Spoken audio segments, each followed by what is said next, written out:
ሰላም እንደምን አላችሁ? የዚህ የዩቲዩብ ቻናል ተከታታዮች፣ ይህ በፕሮጀክት ማኔጅመንት ዙሪያ ላይ አተኩሮ ገለጻ እያደረግኩ ወደ እናንተ በዚህ ዩቲዩብ ቻናል የማስተላልፈው ትምህርታዊ ገለጻ ነው። አሁንም እየተከታተላችሁት እንደሆነ ብዙ ጠቃሚ ነገሮች እንዳገኛችሁ እተማመናለሁ። ተጠናክሮ የሚቀጥል ነው የሚሆነው። በተደጋጋሚ እንደምለው ግን በተለይ ላይክ፣ ሰብስክራይብ፣ ሸር ማድረግ ላይ በጣም ውስንነት አለ። እዚህ ላይ በጣም ትልቅ ትብብራችሁን ጠይቃለሁኝ። በጣም ወሳኝ ነው ይሄ እና እነዚህ ነገሮች በቋሚነት ቋሚ ቤተሰብ ሆናችሁ የቻናሉ በምለቃቸው ቪዲዮዎች ሁሉ እነዚህን ላይክ፣ ሼር፣ ሰብስክራይብ ማድረግን አትርሱ። ኮሜንትም ስጡበት።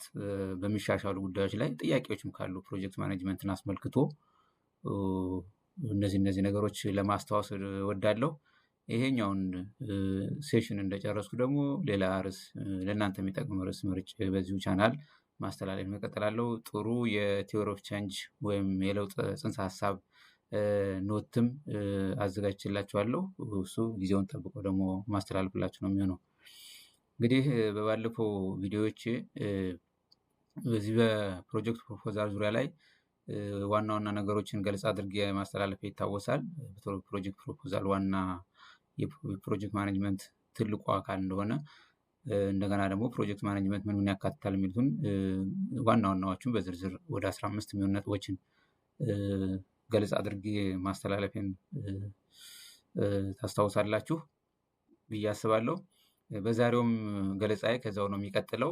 ባለፈው ዋና ዋናዎች በዝርዝር እንዲሁ ርዕሳቸውን ብቻ ገለጻ አድርጌ ያለፏቸውን የነዚህ የፕሮጀክት ፕሮፖዛል ኤሌመንት የምንላቸውን ክፍሎች የምንላቸውን በዝርዝር እያንዳንዳቸውን ዛሬ ጀምሮ ደግሞ በቅደም ተከተላቸው መሰረት ገለጻ አደርጋለሁ ማለት ነው። በዛሬ በዋናነት በሁለቱ ላይ ገለጻዬን አደርጋለሁ። አንደኛው ታይትል ወይም የፕሮጀክቱ ርዕስ ምን ያካትታል፣ ከዛ ቀጥሎ ደግሞ ኤክስኪዩቲቭ ሳመሪ ወይም እንደዚሁ ደግሞ አብስትራክትም ምን ያካትታል የሚሉትን ሁለቱን ገለጻ አደርጋለሁ ማለት ነው። እንግዲህ የፕሮጀክት ፕሮፖዛል ያው አንደኛው የመጀመሪያው ክፍል ርዕስ ነው። የፕሮጀክቱ ርዕሱ የፕሮፖዛሉ የመጀመሪያ ገጽ ሲሆን መሰረታዊ መረጃዎችን ይይዛል። በዚህ ገጽ ላይ የሚካተቱ በርካታ ነገሮች አሉ እና ርዕሱ ወሳኝ ነው። ርዕሱ በደንብ ሳቢ ማራኪ በሆነ መልኩ መዘጋጀት አለበት። የፕሮጀክቱ ስም ይጻፋል። ፕሮጀክቱ ታይትል ማለት ነው። ፕሮፖዛሉን ያዘጋጀው ስም ማን ነው፣ ወይም በቡድኑ ከሆነ የቡድኑ ስም ማን ነው የሚለውን በዚህ በታይትል ይካተታል። ፕሪፐርድ ባይ ብሎ ሌላው ፕሮፖዛሉ የሚቀርብለት ተቋም ወይም ድርጅት ማን ነው የሚለውንም በዚህ በታይትሉ ወይም በፕሮጀክቱ ርዕስ የሚካተት ነው።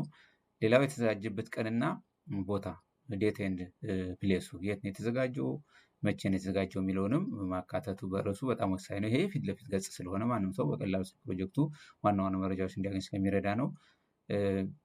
ሌላው ፕሮጀክቱ ክበራ የሚመራው ወይም የሚያስፈጽም ድርጅት ማን ነው፣ ይህም ፕሮጀክት የሚያስፈጽመው የሚመራው ማን ነው የሚለውም በፕሮጀክት ታይትል ውስጥ ይካተታል ማለት ነው። ሌላው አጋር ድርጅቶች ፓርትነርስ እነማን ናቸው የዚህ ፕሮጀክት የሚለውን በደንብ ማብራራት አለበት እና ርዕስ ወሳኝ ነው። እነዚህን ፊት ለፊት ገጽ ላይ ሰው እነዚህን ዋናው ፕሮፋይል የፕሮጀክት ፕሮፋይል ማለት ነው፣ እነዚህን በደንብ ማየት አለበት ማለት ነው። ከዚህ ቀጥሎ የሚሆነው ያው የዚህ ማውጫ ነው። ቴብል ኦፍ ኮንቴንት የምንለው ይሄ የታወቀ ነው።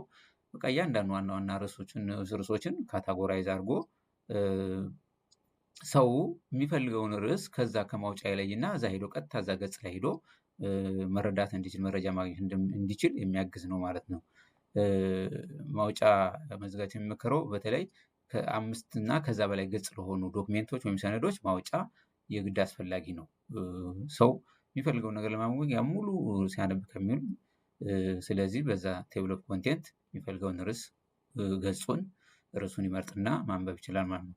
አንባቢ የሚፈልገውን ክፍል በፍጥነት እንዲያገኝ ይረዳል ይሄ ማለት ነው። እነዚህ አንደኛው የፕሮጀክት ፕሮፖዛል ክፍል ነው ማለት ማውጫ መረሳት የለበት። በተለይ ከ5 ገጽ በላይ ከሆነ፣ በእርግጠኝነት ፕሮጀክት ከሆነ ደግሞ ከ5 ገጽ በላይ ነው ሊሆን የሚችለው።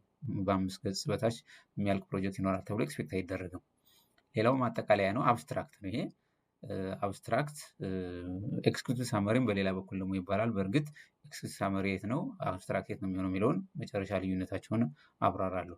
አብስትራክት በተለይ ለምርምር ወይም ለረጅም ፕሮፖዛል የሚዘጋጅ አጭር ማጠቃለያ ነው። በተለይ ለምርምር ወይም ለረጅም ፕሮፖዛል ማጠቃለያ የሚዘጋጅ አጭር ማጠቃለያ ነው።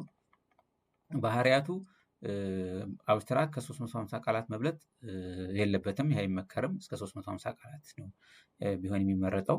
ሌላው በአንድ አንቀጽ ነው ሊጻፍ የሚችለው። አንድ አንቀጽ በላይ ብዙ አይመከርም። ሌላው ሰነዱ ዋናው ይዘት በአጭሩ ያቀርባል። በቃ ከውስጥ ያለውን ዋናው ዶክሜንቱን ዝርዝሩ ዋና ዋናዎቹን አጭሮቹን ዋና ዋና ጉዳዮችን በአጭሩ ያቀርባል ማለት ነው። ይሄ አብስትራክት እና በዛ ልክ በውስጡም የሚይዛቸው ነገሮች ይኖራሉ። አብስትራክት አጠቃላይ ዓላማው ወይም ጀነራል ኦብጀክቲቭ ምንድን ነው የሚለውን ያካትታል።